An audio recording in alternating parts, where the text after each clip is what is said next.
Hello everyone, मैं doctor Alka. आज मैं आप लोगों से विटामिन B12 की डेफिशिएंसी पर बात करूंगी। विटामिन B12 बहुत ही इम्पॉर्टेंट विटामिन होता है और इसकी डेफिशिएंसी बहुत ज़्यादा कॉमन होती है। मेरा एम है आपको सही इन्फॉर्मेशन प्रोवाइड करना जिससे आप एक हेल्दी लाइफ जी सकें। विटामिन B12 होता क्या है? विटामिन B12 वाटर सॉल्युबल होता है जिसको हम कोबैलामिन कहते हैं। ये विटामिन B कॉम्प्लेक्स का हिस्सा होता है। ये हमारे लिए क्यों इम्पॉर्टेंट होता है? जो हमारी बॉडी में रेड ब्लड सेल्स होती हैं जिसके चलते हमारा ब्लड रेड होता है, उसके प्रोडक्शन में विटामिन B12 बहुत ज़्यादा एसेंशियल विटामिन होता है। जो हमारा DNA होता है इसके लिए भी विटामिन B12 बहुत ज़्यादा ज़रूरी होता है।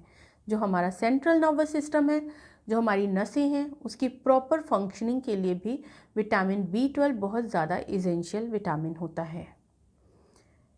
ये मेटाबॉलिक पाथवे में वर्क करता है और इसमें वर्क करके एक फैटी सब्सटेंस बनाता है जिसको हम माइलिन कहते हैं।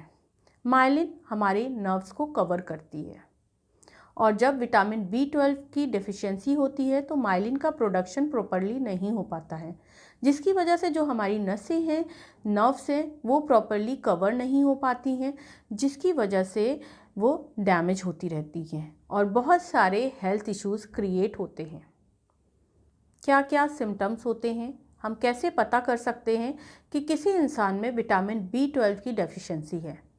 तो इसके लिए देखा जाता है कई बार आपको किसी भी तरह की कोई बीमारी नहीं है, आप प्रॉपर नींद लेते हैं, आप एक अच्छी डाइट लेते हैं, उसके बाद भी अगर आपको बहुत ज़्यादा आलस बनी रहती है या आपको बहुत ज़्यादा कमज़ोरी फील होती है, हमेशा लेटे रहने का मन होता है, तो हो सकता है कि आपके अंदर विटामिन B12 की डेफिशिएंसी हो। इसके साथ साथ देखा जाता है कि जब विटामिन B12 की कमी होती है शरीर में एनीमिया डेवलप हो जाता है, मतलब खून की कमी हो जाती है। इसकी वजह से भी बहुत ज़्यादा थकान, कमज़ोरी या आलस जैसी प्रॉब्लम क्रिएट होती है।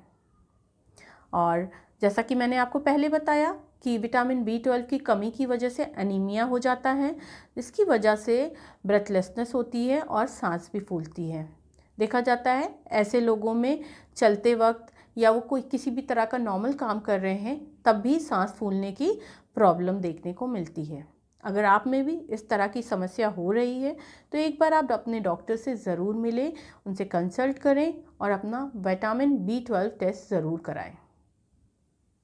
विटामिन B12 की जब कमी होती है तो स्किन का कलर येलो हो जाता है और एक बहुत ही कॉमन प्रॉब्लम देखने को मिलती है जब शरीर में विटामिन B12 की कमी होती है तो भूलने की समस्या हो जाती है।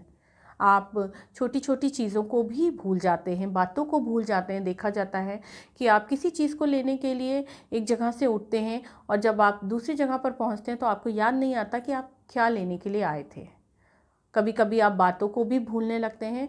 तो इस तरह की समस्या भी विटामिन B12 की डेफिशिएंसी की वजह से ही होती है।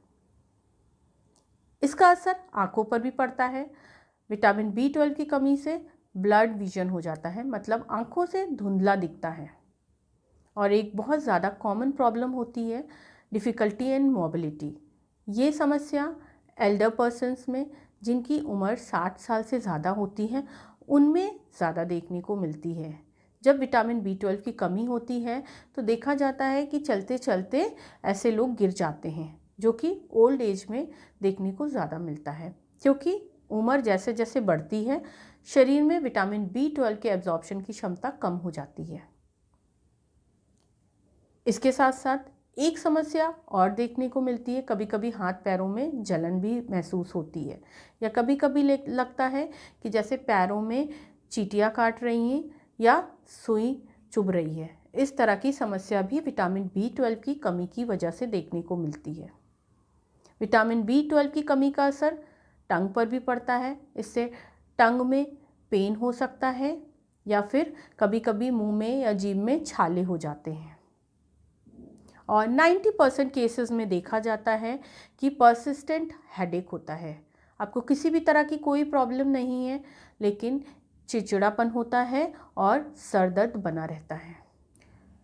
अब क्या क्या सोर्सेज होते हैं और किन लोगों में विटामिन B12 की कमी देखने को ज़्यादा मिलती है? इसका जो मेन सोर्स होता है वो नॉनवेज होता है। तो जो लोग नॉन वेजिटेरियन होते हैं उनमें इस तरह की समस्या देखने को कम मिलती है, लेकिन जो लोग वेगन डाइट फॉलो करते हैं या फिर जो लोग शाकाहारी होते हैं, प्योर वेजिटेरियन होते हैं, उनमें इस तरह की प्रॉब्लम देखने को ज़्यादा मिलती है। और एल्डर पर्सन्स में जिनकी उम्र 60 साल से ज़्यादा है, जैसा कि मैंने आपको पहले ही बताया है कि जब 60 साल के बाद बॉडी में विटामिन B12 की एब्जॉर्प्शन की क्षमता कम हो जाती है। इसकी वजह से ओल्ड एज में विटामिन B12 की कमी देखने को ज़्यादा मिलती है। जो डायबिटिक पेशेंट होते हैं, जो मेटफॉर्मिन जैसी मेडिसिन्स लेते हैं, इन दवाइयों की वजह से भी शरीर में विटामिन B12 कम हो जाता है। कुछ लोग एसिडिटी की दवाइयाँ बहुत ज़्यादा यूज़ करते हैं, उनमें भी विटामिन B12 की कमी के चांसेस बहुत ज़्यादा बढ़ जाते हैं। जो लोग वेट को कम करने के लिए सर्जरी कराते हैं पोस्ट सर्जिकल केसेस में, या इंटेस्टाइनल केसेस सर्जरी की जब होती है, तो इसमें भी विटामिन B12 की कमी देखने को मिलती है। अब क्या क्या सोर्सेज होते हैं, हम कैसे किसी को विटामिन B12 के लिए हमें क्या क्या लेना चाहिए, तो इसका मेन सोर्स मैंने आपको बताया कि नॉनवेज होता है। फ़िश में, मीट में अच्छी मात्रा में विटामिन B12 मिलता है। और जो लोग शाकाहारी हैं वो डेयरी प्रोडक्ट्स ले सकते हैं, फोर्टिफाइड फूड्स ले सकते हैं, टोफू ले सकते हैं या मशरूम, इन चीज़ों में भी विटामिन B12 की मात्रा अच्छी होती है। बहुत सारे लोगों में विटामिन B12 की कमी होती है, लेकिन जानकारी ना होने की वजह से उनको बहुत सारे हेल्थ इश्यूज़ होते हैं। तो अगर आप में भी इस तरह की प्रॉब्लम है तो आप अपना विटामिन B12 का टेस्ट ज़रूर कराएं। और ये एक हेल्थ का चैनल है, प्लीज़ स्प्रेड द अवेयरनेस। जिनको इस तरह की प्रॉब्लम है उनको ज़रूर शेयर करें, उनको बताएं। आशा करती हूँ कि आपको एक छोटी सी जानकारी पसंद आई होगी। अगर पसंद आई है तो वीडियो को लाइक ज़रूर करें, और चैनल को अगर आपने सब्सक्राइब नहीं किया है तो चैनल को सब्सक्राइब ज़रूर करें। Thank you so much.